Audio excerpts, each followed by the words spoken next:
Welcome to Tales with Tuur, where the unknown calls to you. The Call of Yahan-Ma. Chapter 1. The Letter. Retired detective Louis Azar had long since traded bullets and bloodstains for coffee and crossword puzzles.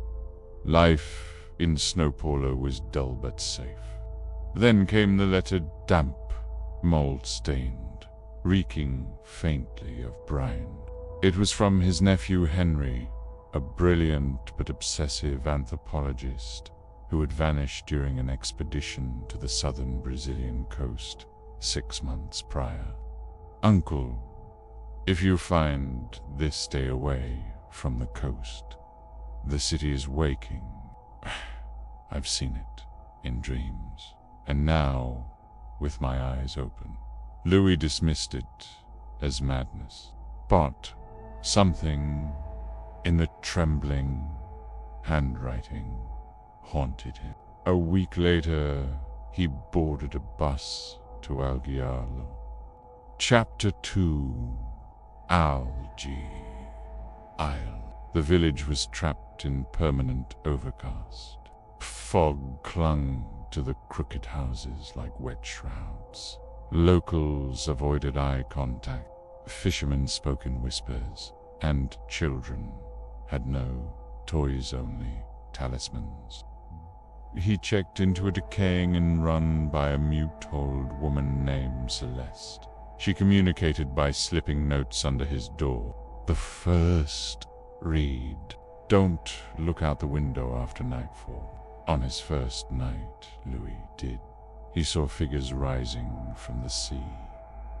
They weren't human, far too tall, unnaturally smooth, deeply wrong.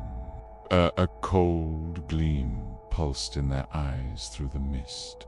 They moved like puppets without strings, graceful, silent, and all wrong. He closed the curtains, locked the door, slept with the light on. 3. Chapter 3. The Journal. The next morning, while walking along the beach, Louis found something buried in the sand. A waterlogged journal. Henry's. The pages were warped, the ink smeared, but not enough to hide the drawings. Monolithic domes underwater, eyes without pupils, coil-in limbs that had no end, and always the same name, written again and again, Yahan-Ma, beneath it. Strange glyphs, scrawled like compulsions. Chapter 4. The Priest. The village church was crumbling. Its bell tower, broken by age, or something worse. The priest, Father Morales, met Louis in secret. "Your nephew was taken," the old man whispered. He heard the call, just like the others. Call of what? Morales' hands trembled as he held up a black coral crucifix. Yahan-Ma is not a place. It's a presence, an echo, a city that dreams. And when it wakes, he looked out toward the sea, where storm clouds gathered without wind. "There is a temple down there, Mr. Azar, older than time. Its worshippers walk among us. Some were born here. Some came from the tide." Louis wanted to scoff, but something in the old man's eyes made his breath catch. Chapter 5. The Dream. That night he dreamed, or thought he did. He stood beneath a black ocean, yet he did not drown. Around him rose towers of impossible geometry, their angles grinding at the edges of sanity.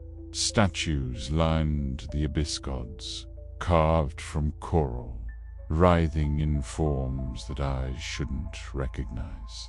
Unseated on a throne of bone and barnacles, he saw Henry Pale, eyeless, changed. I didn't die, Uncle Ivolde, and I heard. Now, so will you. The ocean shuddered. From the trench behind the throne, something stirred. A shape, a god, coiling in a language beyond matter. Ah! And Louis heard it not with his ears, but in his veins. Fung Louis Amganaf, Yan Hanma, ABSSUS, Ugahnagel, F. Katage, Gen. Chapter 6. The Awakening. He woke gasping. His feet were wet. The crucifix of black coral burned in his hand. Celeste stood in his doorway. For the first time, she spoke. He is stirring. The tide is high. Louis stepped outside. The village was silent. All the homes had their doors open, but no lights inside. Pure. He walked to the shore. The sea had pulled back unnaturally far, revealing twisted stones and gaping fishes. Footprints, slick and inhuman, led from the water into the village. And from the darkness beneath the surf, a voice pulsed again. The deep one stirs. The tide is high. Chapter 7. Disappearance. Louis Azar was never seen again. Some say he drowned. Others claim they still see him wandering the cliffs during storms, whispering in tongues not meant for man.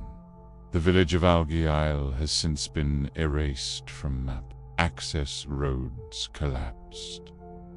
Tourists vanish without record.